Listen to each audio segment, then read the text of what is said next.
Speaking quarterbacks, our very own Dan Orlovsky releasing an article today on ESPN.com ranking NFL quarterbacks by trait. So those 7 traits are arm strength and decision-making, which were headlined by Josh Allen. Meanwhile, Matthew Stafford topped the list for both ball placement and mechanics. Pocket presence, where Maye was Dan's top quarterback, and second reaction ability and rushing ability. So those are all the categories, and then Dan's ranking them. We're going to zero in on this one trait because there's so many traits we could dial into, but we wanted to really focus on ball placement. So who were the quarterbacks, Dan, that were the top ones here going into evaluating this trait? Okay, and why? number one, ball placement and accuracy are different. We've talked about this. Accuracy, throwing the ball to your guy. Ball placement, throwing it away from the defender. And that was what's separating. I would tell you ball placement, or the ability of, is the number one physical trait that the great quarterbacks have. Being able to throw the ball exactly where they want.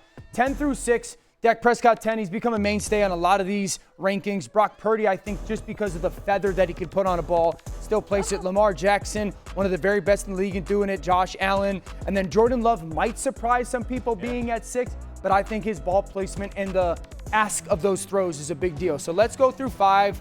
Go to 5 through 1. Okay, number 5, Jared Goff. I'm a believer that Jared Goff is one of the best and purest throwers of the football in the NFL. He's also in an offense that he's asked to make a lot of different throws, the variance of throws. It's not a lot of dink and dunk. It's a challenging, over-defender, layering of a football, pinpoint type of ball placement that is needed. Jared Goff at number 4. Joe Burrow, for me, was at number 4.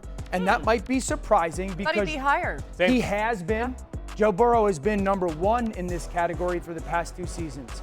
This is in part because he wasn't on the field as much as we want him. I still think he's probably just as good at it, but part of it is because other guys shined so much in this department, you want to get him in there, okay? But Joe Burrow's still great at it. Number 3, Sam Darnold.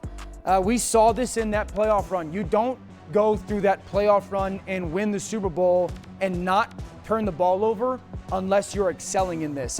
Part of it is the connection with JSN and the confidence and the trust that he has in it.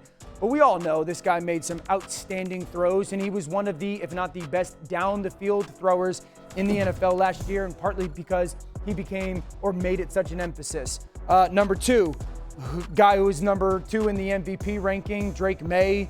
I would emphasize again, this was a big ask from an offense last year. He's also doing it without receivers that we pound the pavement and say these guys are stars. Dan, it feels like for me, when you look at the other guys here in your top 5 and we see this one down there, he's the only one that didn't have this great receiving core. One of those bona fide guys, for sure. Good group, and Steph obviously was great for them last year, but without a bona fide guy, and he was asked to throw the ball downfield a ton last year, which we talked about. Matthew Stafford, number 1.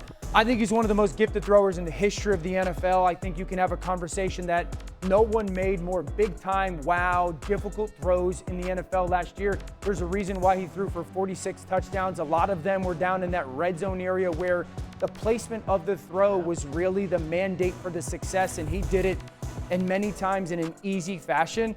Those are the top 10, but those are the guys that last year, but also the expectation of the ones that would thrive this year. Remember last year when Devontae Adams led the NFL in receiving touchdowns? And I believe his average length of receiving touchdown was like 2.5 yards. Yeah. The reason why is because most teams would say, a 1-yard slant or fade is a low percentage play relative to a run because the quarterback's got to put the ball in the perfect spot. Matthew Stafford excels there. And then also, I know that the screen game and the yak is a big part of their offense. That is also predicated upon the quarterback putting the ball exactly where it needs to be for usually the receiver to get yards after the catch. I remember Kurt Warner used to be it was kind of one of the hallmark traits that took him from grocery store employee to a Hall of Famer. And I always think about him when you're describing not throwing the football to where your guy is, but away from the defender's arm. Yeah. Stafford was number 1 in this ball placement category and mechanics. Yes. Right? Yeah. He's a beast. And I would tell you, I think that's the reason why he still is playing at such a high level. I was with Matthew when he was younger, when he was that gunslinger sidearm guy all the time. I don't know. I haven't been around a guy that took the emphasis to improve himself mechanically that was as talented as he was. A lot of guys that are that talented, they don't have to because they can get away with it. He's ridiculously talented, but he's also made the emphasis, I want to become a technician in many ways. All right, Dan, we like your list here. I will say there's people online that don't like him, so congrats on making people mad today. You love doing that. Mina earlier is like, Dan, why you always got to be trending on Twitter? What's going on? My And he response was, what? I didn't even know that was like happening. So. It is.